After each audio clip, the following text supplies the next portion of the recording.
मंच पर उपस्थित अतिथिगण, बेनीवाल भाई साहब, सामने जो बैठे हैं मेरे भाई और बंधुओं, उनको मेरा सादर प्रणाम। आपके गुडा गौड़ जी की आज धरा पर आए हैं, सत्ता संकल्प यात्रा लेके बहुत और उम्मीद के साथ आए हैं व्यवस्था के लिए। आपने जो इतना प्यार और सम्मान दिया है, प्रिया और आरएलपी टीम आपका सदा आभारी रहेगी, जब तक रहेगी आपकी शुक्रगुजार रहेगी कि आपने इतना प्यार और सम्मान दिया है। बेनीवाल भाई साहब के लिए मैं क्या कहूं, वो तो किसानों के मसीहा है, वो दुख दर्द में काम आते हैं। आपने एक कहावत सुनी होगी ना से रोग हरे सब पीरा, जपत निरंतर हनुमंत बलवीरा। तो वो छवि है हनुमान बेनीवाल भाई साहब की कि आज आदमी दुख हार के, दुख तकलीफ में जब सब तरह से हार जाता है, तब बेनीवाल भाई साहब के पास आते हैं और यहाँ इनके पास जो आता है आज तक खाली नहीं गया है। कहते हैं राजस्थान में बहुत कुछ दिया है बीजेपी कांग्रेस ने, सिवाय गुलामी के आपको कुछ नहीं दिया। गुलामी की जंजीरों में जकड़े हुए हो आप लोग, मैं खुद जकड़ी हुई हूं। मैं आरएलपी टीम का हिस्सा बन के भाई साहब को मजबूत बना के, इसीलिए आप आज के आपके शहर में आई हूं कि बहुत देर हो चुकी है, पहले भी जागो तभी सवेरा है, अब सवेरा है, अब नहीं जागोगे तो कब जागोगे। महिला उत्पीड़न के मामले सिर्फ राजस्थान के देखें तो 13,890 हैं, 2023 की कोई मतगणना नहीं है, 15,000 से ऊपर क्रॉस कर गए। महिलाएं कब तक शिकार होती रहेगी? महिलाओं को, किसानों का हक नहीं मिलता, उनके अधिकार नहीं मिलते, नौरुआ रोजगार ऐसे ही घूम रहे हैं। व्यवस्था सुधारनी है, अपने हक और लड़ाई के लिए हम लड़ रहे हैं। आप भी हमारा हिस्सा बनो, हम आपके बिना कुछ नहीं है। आपका सहयोग, आपका आशीर्वाद बहुत जरूरी है। आप ज्यादा से ज्यादा संख्या में वोट देकर आरएलपी टीम को मजबूत बनाए, बेनीवाल भाई साहब को मुख्यमंत्री बनाए। यही आस और उम्मीद के साथ नया राजस्थान का सवेरा करें। 2023 में आपको एक इतिहास लिखना है कि हमारा नेता, हमारा मुख्यमंत्री हनुमान बेनीवाल हो। गरीबों का हक मिलेगा, महिलाएं सुरक्षित होगी, किसानों को उनका हक मिलेगा, नव रोजगार, जो युवा बेरोजगार है वो बेरोजगार नहीं रहेंगे, पेपर लीक नहीं होंगे। इतने हौसले और बुलंद की आवाज मेरी अगर बुलंद है, पिछले मेरे इंटरव्यू सुन लीजिए और सत्ता संकल्प यात्रा में सुन लीजिए। आज जितना कॉन्फिडेंस और कितना विश्वास है वो सिर्फ एक ही इंसान की वजह से है, वो बेनीवाल भाई साहब की वजह से है। मुझे मजबूत बनाया है आरएलपी टीम ने। मैं बहनों से यही बात कहूंगी कि महिलाएं किसी से कम नहीं है। एक सृष्टि की रचना महिलाएं करती है, एक पूरी प्रजाति को जन्म महिलाएं देती है। मेरी माता और मेरी बहनों, आप किसी से कम नहीं हो। आपको राजस्थान का इतिहास रचना है, राजस्थान का इतिहास लिखना है, तो आप बोतल के बटन पे ज्यादा से ज्यादा मत दीजिए और हनुमान बेनीवाल भाई साहब को मुख्यमंत्री बनाइए। आरएलपी टीम धन्यवाद। हेलो, एक बार जोरदार तालियों से स्वागत। और हनुमान बेनीवाल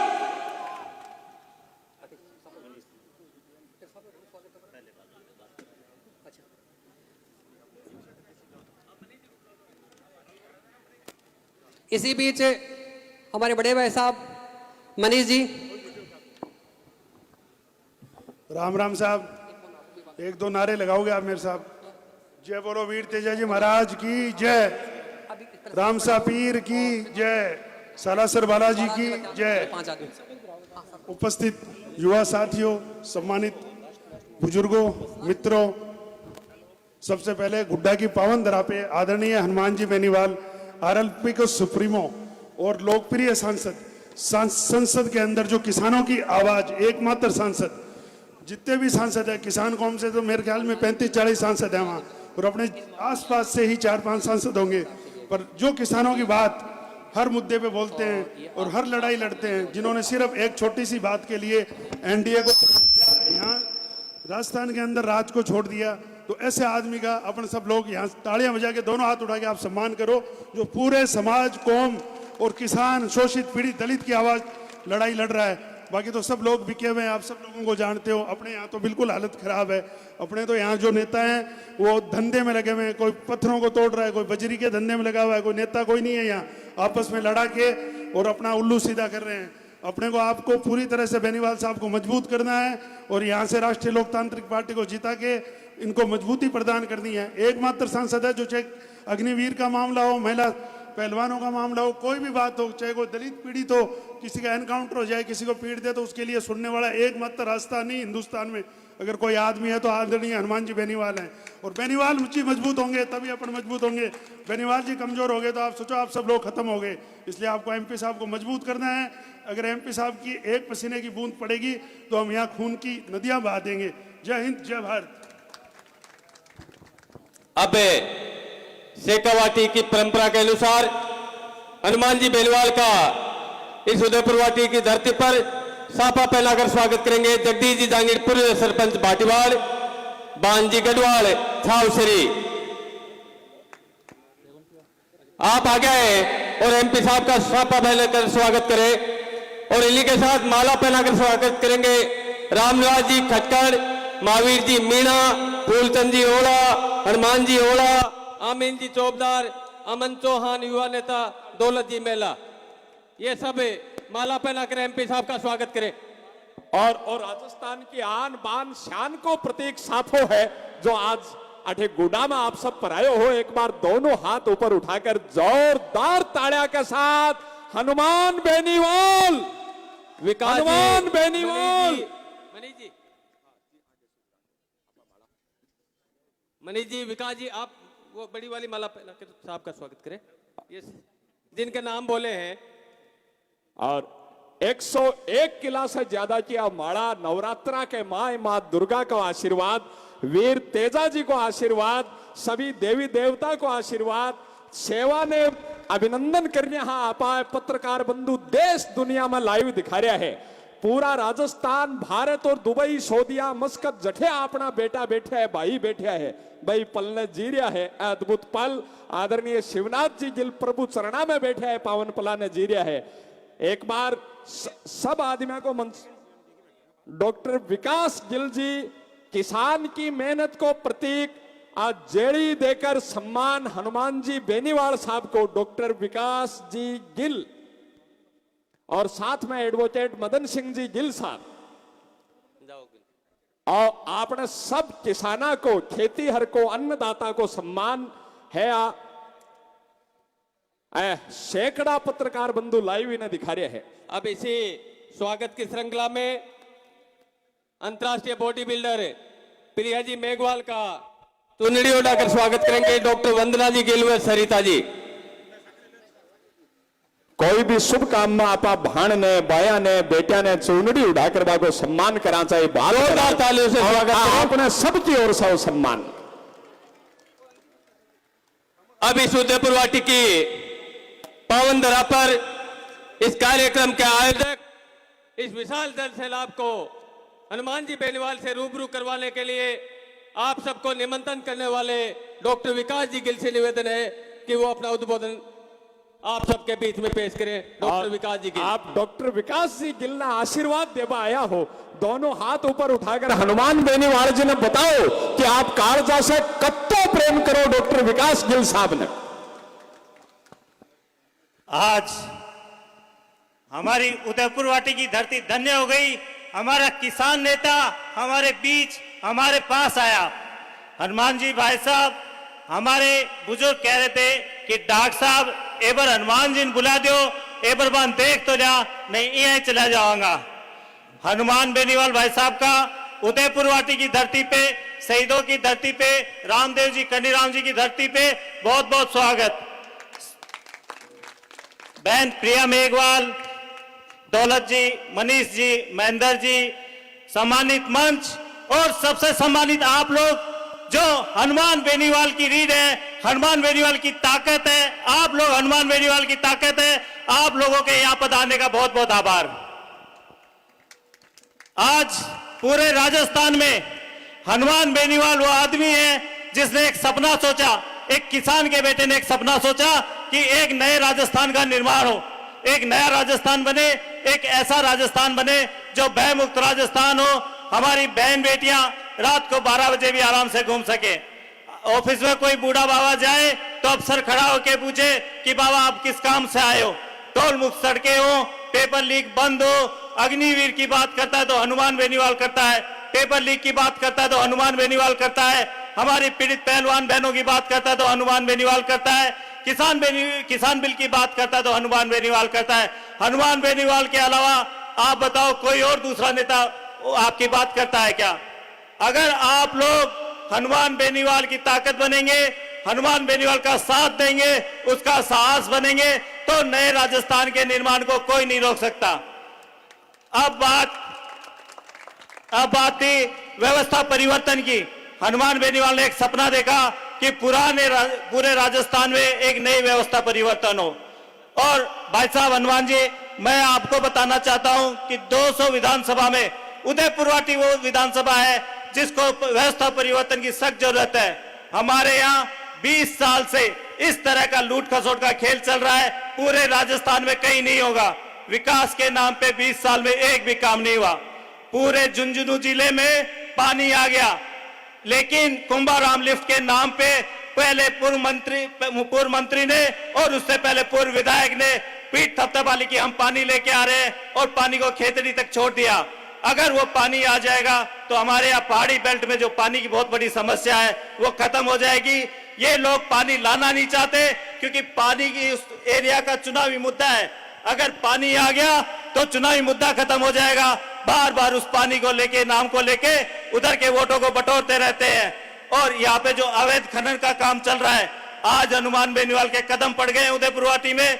मैं आपको बता देता हूँ कि आप देख लेना, कल से यहाँ के जो भी वसूलियां हैं सारी बंद हो जाएगी।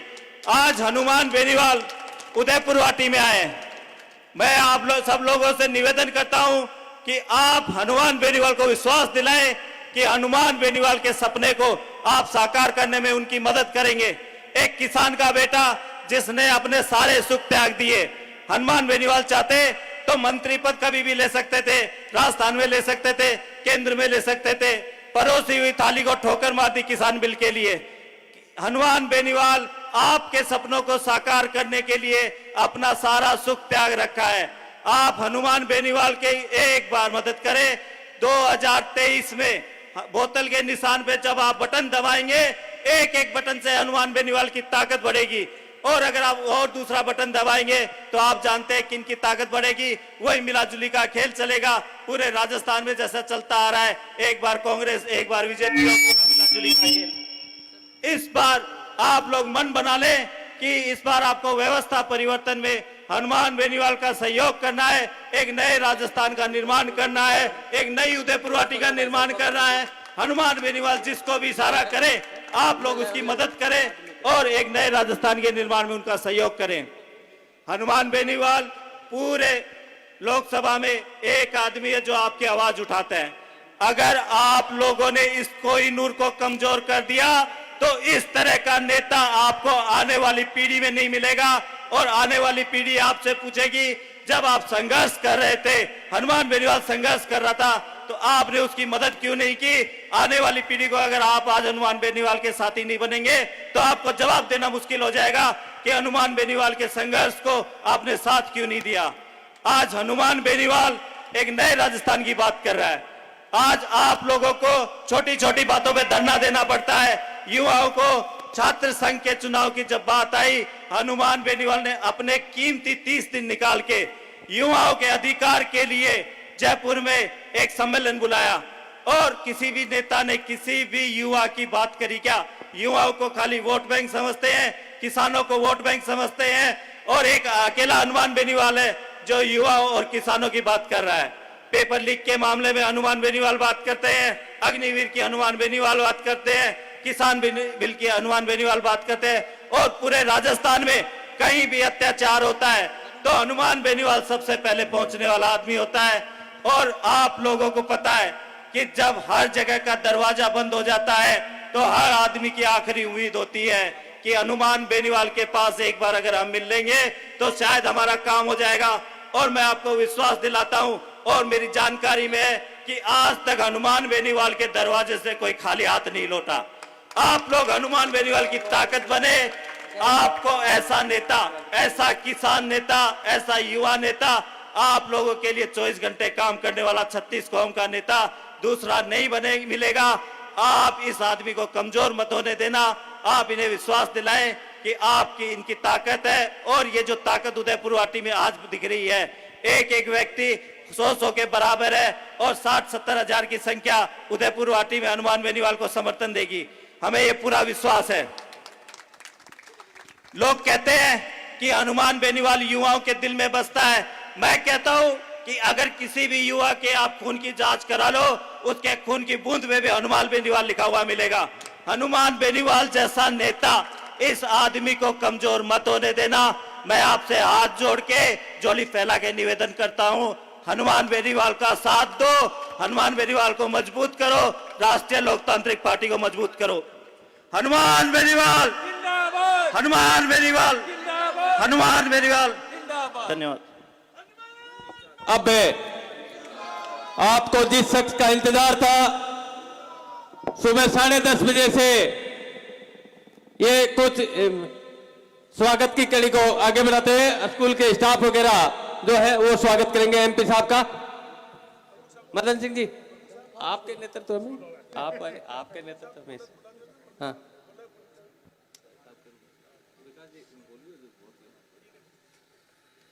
पिछले काफी समय से उदयपुर वाटी के इस सभा स्थल पर आप जिनका इंतजार कर रहे थे, राजस्थान में 36 कौम की लड़ाई मजबूती से लड़ने वाले उत्तरी भारत के सबसे बड़े किसान नेता, शोषित, दलित, पीड़ित प्रत्येक वर्ग की आवाज को सड़क से लेकर देश की महापंचायत तक उठाने वाले नागौर सांसद बड़े भाई हनुमान जी बेनीवाल अब इस सभा को संबोधित करेंगे। जोरदार तालियों से स्वागत करें।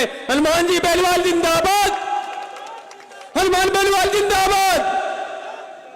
धन्यवाद।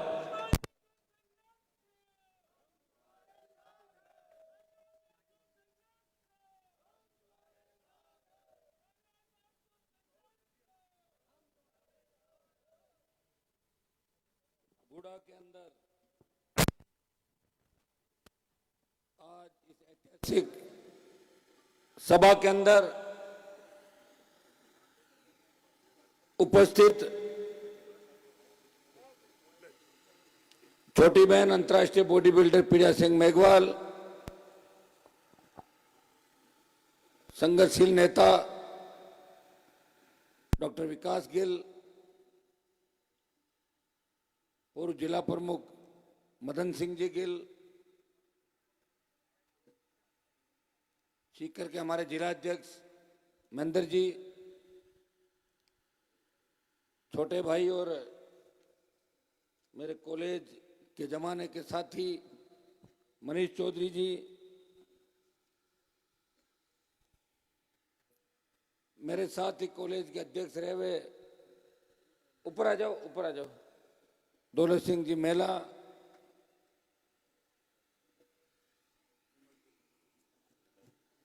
विनोद जी गिल, हमारे नागौर से ही रिटायर्ड हुए तहसीलदार जी खिचड़ साहब, और राम राम करो खिचड़ साहब, यहाँ पे मेरे वहीं लास्ट नौकरी करके आए थे मुंडवा के अंदर। आइए, सबसे पहले तो आरएलपी परिवार को, डॉक्टर साहब विकास जी को और पूरी उदयपुर वाटी विधानसभा क्षेत्र की बूढ़ा की टीम का हृदय से आभार प्रकट करता हूं, अभिनंदन करता हूं कि आपने ऐतिहासिक कार्यक्रम का आयोजन किया। थोड़ा आने के अंदर देरी हो गई थी, लेकिन मुझे पता है कि मैं जिस धरती पे कार्यक्रम करने के लिए जा रहा हूं, उस धरती ने अगर राजस्थान के अंदर जागीरदारों के खिलाफ आंदोलन चला के अपने प्राण न्यौछावर किए, वो करनी रामदेव की भूमि है, वो उन शहीदों की भूमि है जिन्होंने नेताजी की फौज से लेके 62, 65, 71 की लड़ाइयाँ और कारगिल की लड़ाइयों के अंदर संघर्ष करते हुए अपने प्राण न्यौछावर किए और भारत माता को हमेशा बुलंद रखा, आज़ाद रखने का अगर काम किया तो शेखावाटी के किसान के बेटों ने किया। 2-4 जोरदार जयकारों के साथ मेरी बात शुरू करूंगा। बोले तेजाजी महाराज की, बोले सालासर दरबार की, शाकंभरी माता की, ये सारी बोलनी है क्या, जम्बाई माता की, देवनारायण भगवान की, उबली बालाजी की, पीर बाबा की, राम साहब पीर की, बाकी तो नहीं रहे कोई।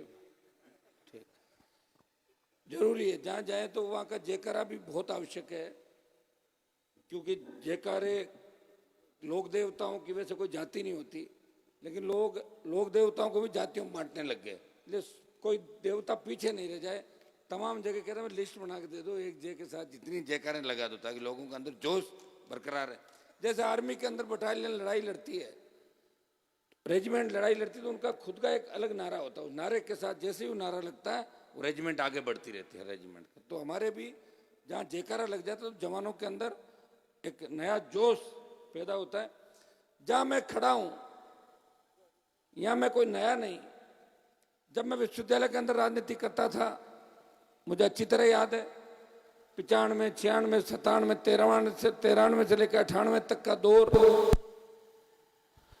उस समय भी सबसे ज्यादा अगर मेरा साथ किसी ने दिया तो शेखावाटी के किसान के बेटों ने हनुमान बेनीवाल को हमेशा उस संघर्ष के जमाने में साथ दिया, और उसी का परिणाम था कि मैं राजस्थान विश्वविद्यालय का अध्यक्ष बना। और जब मैं अध्यक्ष बना था तो शायद मेरे सामने हारने वाले भी नंबर 2 और 3 पे थे, वो भी यही के लड़के थे सारे के सारे, ये इसी जगह के लोग थे जो हारे थे मेरे सामने चुनाव।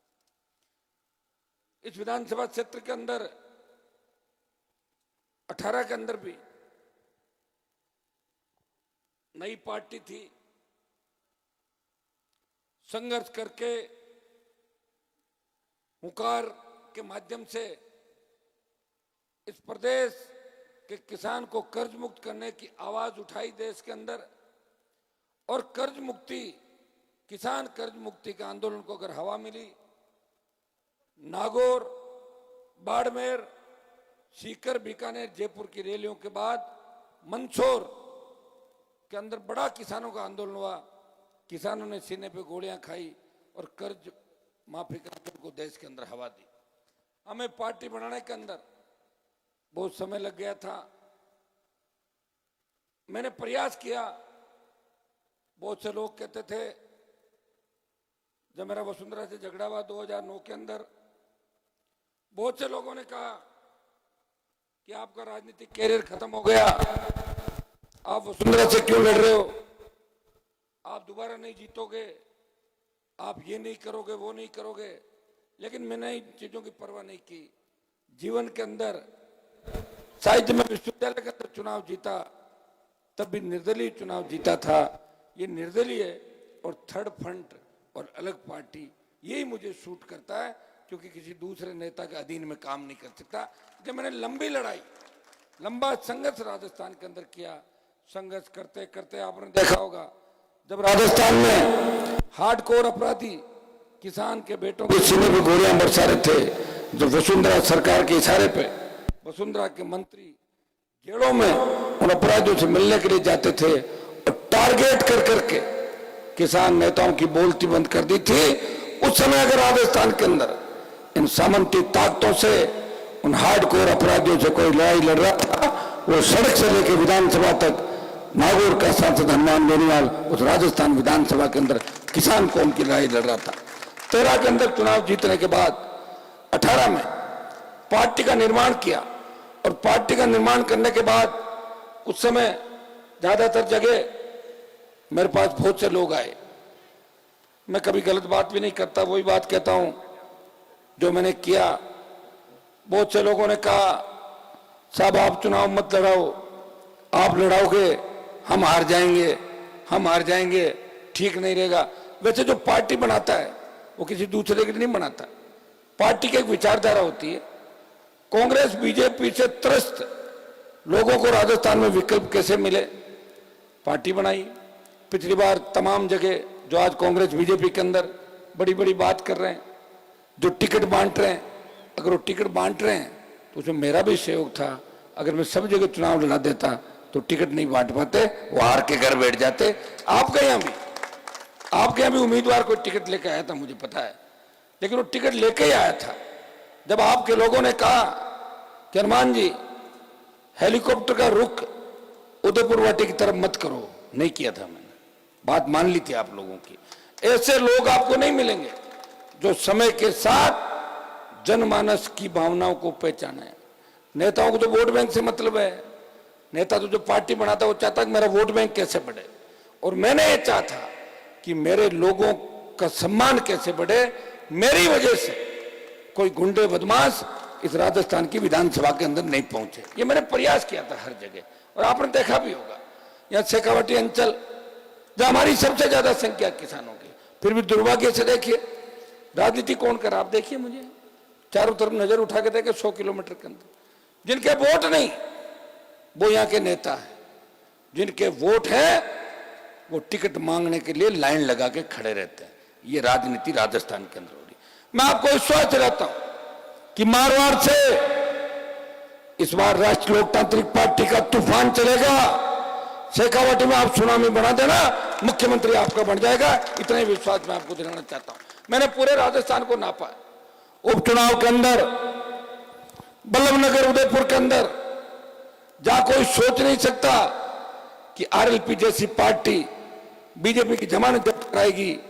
बल्लभनगर के अंदर जब हमारे उम्मीदवार चुनाव लड़े, डांगी समाज से थे, पाटीदार समाज से, 50,000 वोट लेके भारतीय जनता पार्टी को चौथे नंबर पर धकेला, और दरियावत के अंदर बीटीपी आरएलपी का समर्थित उम्मीदवार बीजेपी को तीसरे नंबर पर धकेलता है। सरदार शहर का जो ताजा चुनाव था, या सुजानगढ़ का चुनाव, खींवसर में आरएलपी की जीत और साड़ा के चुनाव ने साबित कर दिया राष्ट्रीय लोकतांत्रिक पार्टी मारवाड़ की पार्टी नहीं है, वो राजस्थान के किसान और जवानों के दिलों में बसने वाली पार्टी है, वो सर्व समाज की पार्टी है।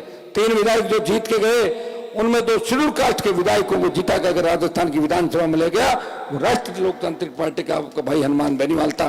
बसपा से एक भी विधायक शेड्यूल कास्ट का जीत के नहीं गया। बसपा के नाम से वोट ले लिए थे, चिन्ह ले लिया, और जीतने के बाद कांग्रेस पार्टी भाग गए थे 6 के 6।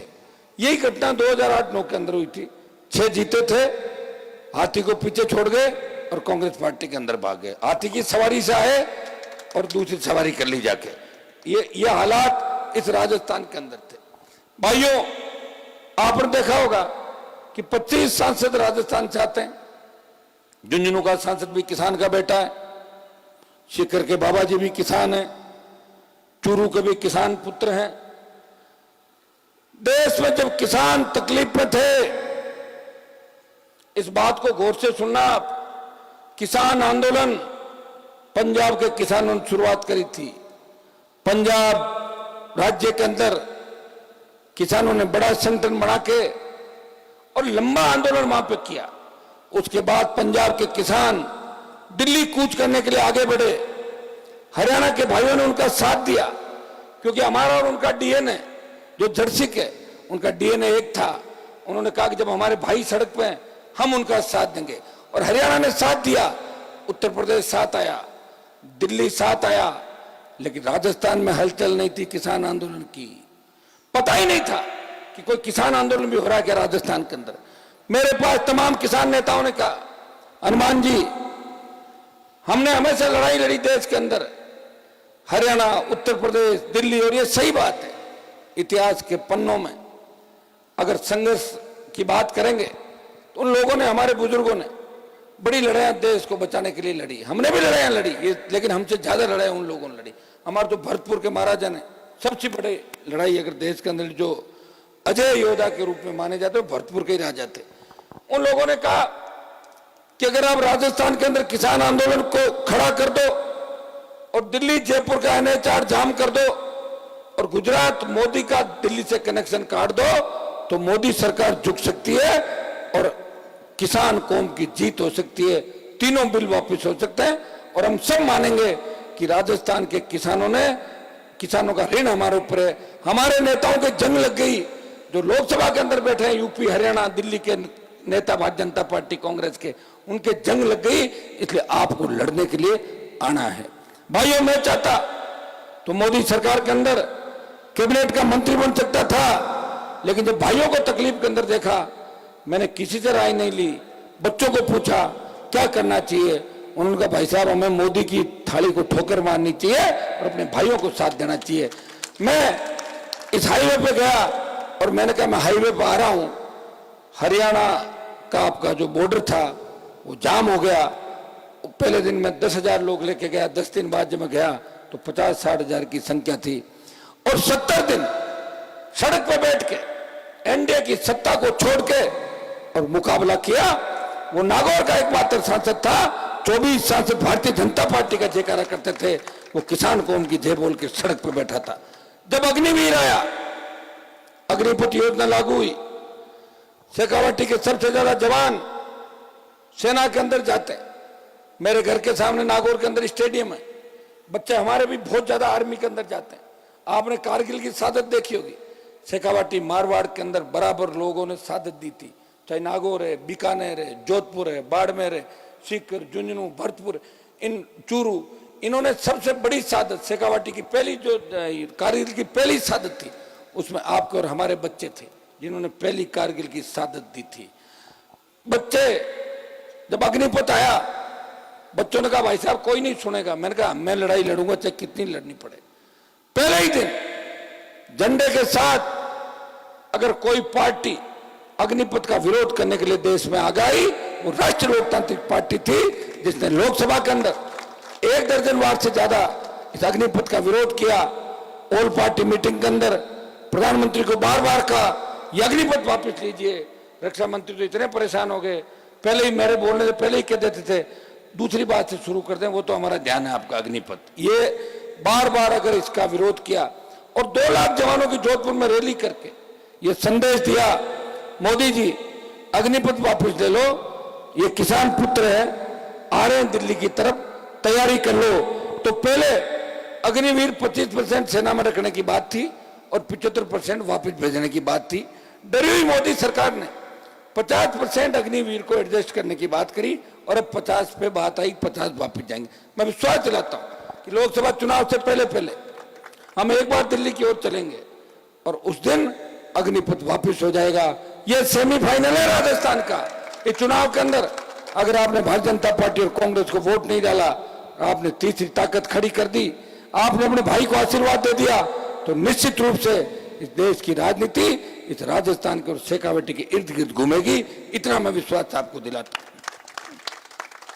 मुझे बहुत बड़ी पीड़ा होती है जब हम पार्लियामेंट के अंदर बैठते हैं, सांसद, हर सांसद एक ही बात करता है, आपस में बातें करते हैं, आपका बिजनेस क्या है, आपने जूते कितने रुपए के पहन रखे हैं, आपकी शर्ट कहां से लाए, ये क्या है, अंगूठी कौन सी है। मतलब उन बिजनेस के अलावा कोई बात। पॉलिटिक्स को लोग व्यापार का सबसे अच्छा धंधा मानते हैं। व्यापार अगर करना हो तो राजनीति के अंदर चले जाओ। आजकल तो एक नई चीज और हो गई, लोग चोरियां करते हैं। पहले कोई गाड़ी का चोर, कोई मोटरसाइकिल का चोर, कोई डोडे का तस्कर, कोई दारू का ठेकेदार। ये क्या करते हैं, जब उनको छवि सुधारनी हो, पहले कुर्ते पजामे का फैशन था, वो तो आजकल मैंने कम कर दिया, पैंट शर्ट पे चल रही राजनीति सारी के साथ। देखो हर कोई पैंट शर्ट पहन रहा है, तो अच्छी बात है ना। आप बताएं, जब नशे के कारोबारी पॉलिटिक्स में उस जगह बैठ जाएंगे जहां से कानून बन रहे हैं, तो फिर कैसे नशे को रोकोगे आप बताओ मुझे। कौन ठीक करेगा इस व्यवस्था को? क्या कांग्रेस ठीक कर लेगी? क्या भारतीय जनता पार्टी ठीक कर लेगी? 25 साल कांग्रेस और बीजेपी को मैंने नजदीक से देखा। अब अशोक गहलोत जी कल बयान दे रहे थे कि मैंने जो कहा था दोबारा याद दिलाया उन्होंने। पहले भूल रहे थे लोग, वसुंधरा वाला बयान किया था, कल वापिस याद दिला दिया। बोले मैं तो ये कह रहा था वसुंधरा को आप बख्शो, मतलब वो चारा ये कह दूं कि भूल नहीं गए लोग, वापिस याद दिलाया कि मैंने बयान दिया था। उन्होंने कहा कि जब मेरी सरकार गिर रही थी तो वसुंधरा ने मेरी सरकार बचाई थी। ये सही बात है। 8 विधायक वसुंधरा ने गहलोत को दिए और आपको पता है हम उस समय क्या कर रहे थे, यह भी आपको पता होना चाहिए। जब 18 के अंदर 3 विधायक जीत के राष्ट्रीय लोकतांत्रिक पार्टी गई, मेरे पास सचिन पायलट आए, उन्होंने बोला हनुमान जी आप अगर मेरी मदद कर दो तो किसान का बेटा, गुर्जर समाज का बेटा राजस्थान का मुख्यमंत्री बन सकता है। मैंने कहा मुझे क्या करना पायलट साहब, गुर्जर भी तेजा जी की जय बोलते हैं, हम भी बोलते हैं, मैं कर दूंगा मदद। बोलो। बोले प्रेस कॉन्फ्रेंस करके इतना सा कह दो कि अगर पायलट को सीएम बनाते हैं तो आरएलपी के तीनों विधायक कांग्रेस के साथ है। मैंने तुरंत ही कर दी, मैंने कहा भेजो प्रेस वालों को, मैं तो रेडी बैठा हूं भाई, गुजर में हमारे कोई अंतर नहीं। प्रेस कॉन्फ्रेंस करके बोल दिया। दोबारा जब सरकार गिर रही थी, जबकि आपको पता है कि मैं इस तरह नहीं था कि दिन में पायलट, शाम को गहलोत, रेट भाव कितना क्या दे रहे हो कर रहे हो, ये धंधा लोग कर रहे थे राजस्थान के अंदर। अब आपकी लाल डायरी तो जिसकी गूंज पूरे देश के अंदर है, अब आप बताओ यार कौन सी लाल डायरी, क्या लिखा हुआ, अगर लिखा हुआ था तो फिर अगले पन्ने क्यों नहीं आए डायरी के, बताओ मुझे। क्योंकि अगले पन्नों के अंदर पहले पन्नों में कांग्रेस और अगलों में भारतीय जनता पार्टी थी पूरी, जो गहलोत से मिलकर लेन देन कर रही थी। और जो लाल डायरी ले गए वो क्या कर रहे थे आप बताओ, वो भी तो यही काम कर रहे होंगे ना, तभी तो लाल डायरी उनके पास आई, हमारे पास तो नहीं आई लाल डायरी। मैं आपको कहना चाहता हूं कि आज ये उदयपुर वाटी के अंदर, नीम का थाना के अंदर इतना अच्छा माइनिंग का इलाका, अगर सरकार चाहे तो किसान माला माल हो सकता है। उनको पट्टे दे सरकार, खेतों में पट्टे दे। आज सोना चांदी तांबा तेल ये तो सरकार ले ले, लेकिन बजरी, रेत, चाइना क्ले, जिप्सम, सैंडस्टोन ये छोटा मोटा किसानों के लिए छोड़ दें। आपके यहाँ आप इतने डरते हो, मेरे वहां लोग डरते कम है। आपके तो बिजली का बिल भरते होंगे, सारे लोग भरते हैं ना, हमारे उधर कम भरते हैं बिजली का बिल। और माइनिंग का तो बिल्कुल देखते ही सामने हो जाता है कि माइनिंग तो हमारी खुद की, और सही बात है। इलीगल माइनिंग वो होती है जो पड़ोसी के खेत से उठा के ले आओ। खुद के खेत में क्या इलीगल होगी बताओ मुझे। पेट भरने के लिए कुछ करना पड़ेगा कि नहीं करना पड़ेगा। जो खेत का पत्थर निकालने में जोर किया था, किसी अधिकारी को बोलो या नेता को बोलो पत्थर खोद के दिखा दे, खोद सकता है क्या शाम तक। किसान अपने परिवार का पेट पालने के लिए अगर वो अपने खेत में माइनिंग करके 1000-2000 रुपए कमा के अपने बच्चों को पढ़ा लेता है, वो इलीगल माइनिंग नहीं है। ये आपकी पैरोकारी इस देश की लोकसभा और विधानसभा के अंदर है। किसान को जो लोग चोर कहते थे कि किसान बिजली की चोरी करता है, मैंने कहा चोरी किसान नहीं करता, चोरी अधिकारी करते हैं। किसान की पूरी बिजली माफ कर दो। तो 98-2000 के अंदर जब कंपनियां बनी थी राजस्थान के अंदर, 23 साल में कंपनियों का घाटा हो गया 150 लाख से ज्यादा करोड़ का घाटा। और पूरी किसान की बिजली माफ कर देते तो 70-80 लाख के अंदर ही आ जाती सारी। 7-8 हजार 10 हजार करोड़ का पूरा बिजली किसानों की माफ कर दो। पैसा कौन खाता है इसके अंदर? मंत्री, सरकार के लोग। बिजली की खरीद फरोख्त, रोज नए ठेके लेना, कोई रिकॉर्ड नहीं। ये बिजली के अंदर आपने देखा होगा रिकॉर्ड नहीं होता कहीं भी। जबानी जमा खर्च है। पोल ले जाओ, तार ले जाओ, कौन सा आ रहा है, कौन सा जा रहा है, ट्रांसफार्मर की प्लेट बदल दी, कौन जांच करेगा? टाइम किसके पास है? तो सबसे ज्यादा किसानों को चोर कहने वाले लोगों को मैंने कहा कि चोर किसान नहीं है, किसान अन्नदाता है। अगर आवश्यकता पड़ गई, कनेक्शन नहीं हो रहा है और खुद में एडजस्टमेंट कर लिया तो कौन सा पाप हो गया बताओ मुझे। मेरे वहां तो है ही नहीं कनेक्शन, ऐसे ही चलाते थे पूरे। विधानसभा में एक बार बोला मंत्रियों ने कि आपके तो 2000 कनेक्शन फर्जी चल रहे हैं। मैंने कहा 2000 नहीं 20,000 चल रहे हैं, जाओ रोक दिखा लो। रोक लिए थे क्या? वो सुंदरा बोल रही थी कि आप तो आपराधिक प्रवृत्ति के हो, तो मैंने कहा गिरफ्तार कर मुझे, और नहीं तो तेरी जगह मैं बैठता हूं तो एमएलए इधर आ, मैं भी यही गिरफ्तार करता हूं विधानसभा के अंदर। तो ये कहने के लिए बहुत कलेजा चाहिए। मैंने देखा, मैं विधानसभा में पिटा नहीं था, पीट दिया था। आपके विधायक जी को पीटते हुए देखा मैंने। मैं अगर वहां होता तो मैं उनको बचाता, पीटने नहीं देता, क्योंकि विधायक होता है। और जब साथी को कोई पीटा तो साथी को आगे बीजेपी के लोगों ने चढ़ा दिया कि आप तो जाओ, और गए और बीजेपी वाले बाहर चले गए। बोले बढ़िया काम होगा, जूता पड़ रहा है। अब बताओ कितनी बड़ी विडंबना, कितनी बड़ी पॉलिटिक्स। अब नहीं समझने वाले नहीं समझते इस बात को, और समझने वाले समझ जाते हैं। लेकिन हमें एक चीज का ध्यान रखना चाहिए कि काजल की कोठरी के अंदर रह के अगर कोई दाग किसी के नहीं लगा। मैं भी, ये आप देखिए ईडी आ रही है आपके शेखावाटी के अंदर। टीडी शायद यहाँ नहीं पहुंची थी, आई थी क्या टीडी कम आई, तो ईडी आ गई है वापस। लक्ष्मणगढ़, सीकर पूरा नाप चोप कर लिया। पूरा नागौर के अंदर घुस गई। आसपास के कांग्रेस के नेताओं के जो पार्टनर साथी थे, ईडी सीबीआई चुनाव के टाइम, अब जो चुनाव नजदीक आएंगे एसीबी सीआईडी सीबी केस मुकदमे में डराने की कोशिश करेंगे। मेरे तो रोज सरकार ऐसी पीछे पड़ी कि 1-2 मुकदमे रोज दर्ज कर लेते हैं। जहाँ जहाँ चलते 1-2 पीछे पता लगता है रात को कि 1 मुकदमा दर्ज हो गया। मैंने कहा होने दो भाई, जो भी होना है, क्योंकि जब जीवन ही समर्पित कर दिया। आपके लिए लड़ते हुए एक बार सजा भी हो गई थी, जिसमें आपने देखा होगा। फिर ईश्वरी कृपा से बरी हो गए। अब अगर हम लड़ेंगे नहीं, आपके लिए सड़कों पर नहीं बैठेंगे, तो कैसे आपको न्याय दिलाएंगे बताओ मुझे? फिर तो लोकतंत्र बचेगा ही नहीं।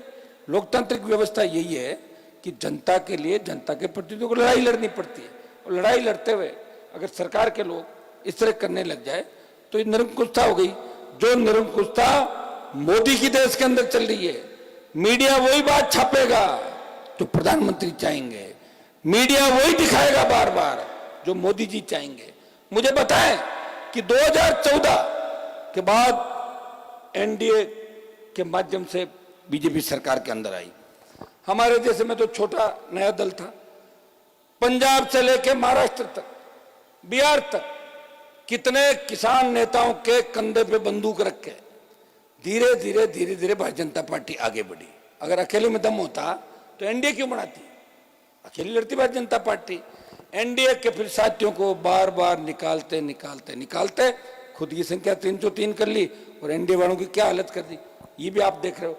लेकिन 14 के अंदर और 19 में उम्मीद जगी थी कि मोदी की सरकार बनेगी तो सादत कम होगी, किसी किसान के बेटे को सीने पे गोली नहीं मिलेगी, हिंदुस्तान का बेखौफ इस पूरे देश के अंदर होगा। दुर्भाग्य से देखिए 2014 से 23 के अंदर सबसे ज्यादा अगर सादत हुई है, सबसे ज्यादा सैनिकों को मौत के घाट चाइना, पाकिस्तान और दूसरे आतंकी हमारे संगठन और अंदर की जो हमारी देश की आंतरिक सुरक्षा को लेके जो हमले हुए, उसमें सबसे ज्यादा सैनिकों ने सादत दी है। तो फिर कहां है प्रधानमंत्री जी? देश को कहां लेके जा रहे हैं? कारण मैं भारत को आगे लेके जा रहा हूं। कोविड के टाइम 50 लाख लोग चले गए, कहां व्यवस्था थी बताएं? सबसे ज्यादा अगर कोविड में मौतें हुई वो हिंदुस्तान के अंदर हुई। गाय हमारा सबका था, बीजेपी वाले तो गाय का नारा लगा के सत्ता के अंदर आए, जय गौ माता, जय गौ माता। चंदा भी इसी नाम का करते थे, मंदिर और गाय दो के नाम से चंदा करते थे। मंदिर तो बढ़ने के नजदीक है, लेकिन लंपी में गौ माता ने दम तोड़ा, एक सांसद इनका नहीं बोला। उस समय लंपी राजस्थान में ज्यादा नहीं थी, कुछ जगह आई थी। मैंने जब मामला उठाया तो 5-6 एमपी हंस रहे थे। मैंने कहा तुम हंसो मत, तुम्हारा इलाज हो जाएगा, गाय माता कर देगी तुम्हारा। फिर बाद में कह रहे यार लंपी तो सब जगह आ गई, ध्यान नहीं था उनको। बाबा जी वगैरह ध्यान थोड़ी रखते हैं, तो दूसरे कामों का ध्यान रखते हैं। बाबा जी मेरे हिसाब से जंतर मंतर से काम चलाते हैं, मुझे तो ऐसा लग रहा है। क्यों? उनके पास कोई ऐसी शक्ति होगी जिसको सुर घुस कर देते हैं, उसे हो जाता काम। हमें तो लड़ना पड़ता है। तो टिकट बाबा जी का भेष, और आप ये किस्मत के लोग हैं, इसलिए टिकट कैसे मिले, टिकट की चिंता करते। या मैंने शेखावटी के अंदर देखा कि हमारे वहां तो लोग किन किन परिस्थितियों में लड़े। आप बहुत आगे हो हमसे एजुकेशन के अंदर। हाँ, जमीनें वहां ठीक होगी, लेकिन वो नहरें थोड़ी है। ये तो 15-20 साल से ट्यूबवेल खोद के लोग पैदावार करके थोड़े बहुत आगे हैं। एजुकेशन के अंदर शेखावाटी 50 साल आगे मारवाड़ से, लेकिन आज राजनीतिक रूप से मारवाड़ बहुत मजबूत है। बोतल का चिन्ह जहां जाएगा, कॉन्स्टिट्यूंसी में जो भी वोट होगा अपने आप पड़ जाएगा उसके अंदर, वो एक वोट भी पीछे नहीं रहेगा। ये मारवाड़ के अंदर है। यहाँ तो दिक्कत देखो, आप टिकट का वेट कर रहे हैं, हर किसी मुझे और फोन करें, अरे साहब थोड़ा ध्यान रखिए मुख्य की बात को, बोले कोई टिकट गड़बड़ मत दीजिए, अपन ला हार जेला। तो अपन ला है कोना तो बताओ, मनता समझो कौन है अपने वाले? तो वो है जो सत्ता में, मैं चाहता हूँ अपने लोग सत्ता पे बैठ जाए, कब्जा करे, सिंहासन इंतजार कर रहा है। अरे 2nd number, 3rd number, 4th number तो हमेशा ही रहते हैं। 52 से लेकर आज तक क्या क्या हम लोगों ने बताओ मुझे? कप प्लेट तो कभी उठा लो, कौन मना कर रहा है? इसके कोई मना कर रहा है कि किसी की आवश्यकता है क्या परमिशन लेने की? सत्ता के शिखर पे हमारे लोग कैसे बैठे? पिछली बार मैंने सबका ध्यान रखा, इस बार 23 में आप लोग इस आरएलपी पार्टी का ध्यान रखोगे। जिस तरह बोतल का जल स्वच्छ पारदर्शी है, उसी तरह का प्रशासन राष्ट्रीय लोकतांत्रिक पार्टी आपको देगी। हमें सत्ता संकल्प के माध्यम से व्यवस्था परिवर्तन की आवश्यकता क्यों पड़ी? अगर किसी किसान के ढाणी के अंदर 10 लाख की चोरी हो जाए, पुलिस चोर को पकड़ती है और चोर को पकड़ के बरामदगी करती है 2 लाख रुपए, वो खूब घूमता है। हम कोशिश करते हैं, पुलिस वाले कहते हैं इसको मारेंगे तो हम जेल चले जाएंगे। साहब क्या करें, 2-3 लाख पुलिस खुद रख लेती है 10 लाख में से, और 5 लाख रुपए ही वापिस, उसके बाद तो 2 लाख आता है। ये व्यवस्था हमें बदलनी है। सड़क पे तोड़ नहीं देंगे। हमारे बच्चे बेरोजगार तंग आके आत्महत्या कर रहे हैं, किसान कर्जे के बोझ के तले आत्महत्या कर रहा है। ये हालात जो राजस्थान की बे अपराध भ्रष्टाचार, इसको खत्म कौन करेगा? इसके लिए हमें सत्ता का संकल्प लेके इस व्यवस्था परिवर्तन के अंदर मेरा साथ देना है। अभी चुनाव का समय, कांग्रेस बीजेपी टिकट बांटने में व्यस्त है और मैं आपके बीच लगातार संघर्ष करते हुए 15-20 साल का मेरा संघर्ष है, मेरे तीनों विधायकों का संघर्ष, चाहे पेपर लीक की घटनाएं हो और बजरी माफिया को अगर राजस्थान में सबक सिखाया, उसको फुर किया, तो आरएलपी पार्टी ने बजरी माफिया को उसकी औकात राजस्थान के अंदर दिखा दी। मैं विश्वास दिलाता हूं कि बड़े से बड़े नेता, चाहे बीजेपी में या कांग्रेस के अंदर, अगर मैं जिनके पीछे पड़ा उनको दिन में तारे नहीं दिखाए तो उनका रिकॉर्ड उठा के देख लो, वसुंधरा से बड़ी तो कोई आई नहीं। और गहलोत के बेटे को सांसद हरा के ये भी संदेश दिया कि यहाँ हमेशा गहलोत का ही दांव नहीं चलता, कभी दांव हमारे बीच चलते हैं। आप सबने स्वागत सत्कार के ऐतिहासिक कार्यक्रम यहाँ पे उदयपुर वाटी क्षेत्र के अंदर जो सत्ता संकल्प का करवाया, इसके लिए पूरी आरएलपी टीम को, डॉक्टर साहब को, पूरे परिवार को, इनको हृदय से आभार। हमेशा आपके लड़ता रहूंगा।